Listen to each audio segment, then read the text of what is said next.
এটা আমার কষ্ট অংশ বিশেষ আসলে আমি শুধু আমার আব্বা বাবার একবার মুখটা দেখতে চেয়েছি, মুখটা দেখবো, একটু হাত দিয়ে ধরবো। মেরে ফেললো, কিন্তু এভাবে মারার কি দরকার ছিল? মেরেই ফেললো তখন।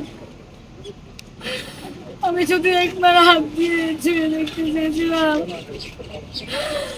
যে আমার বাবার মুখটা একটু হাত দিয়ে আমি একটু ছুঁয়ে দেখবো।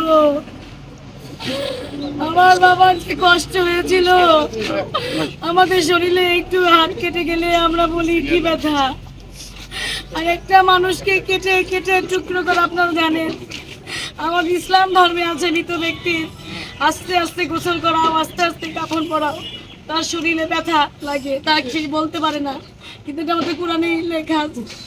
আর এভাবে মৃতদের প্রতি এইভাবে কেটে কেটে টুকরো করা আমি জীবনে বলতে পারবো না। আমি যতদিন বেঁচে থাকবো আমি এই কথা বলতে পারবো না, আমি কোনোদিনও বলতে পারবো না।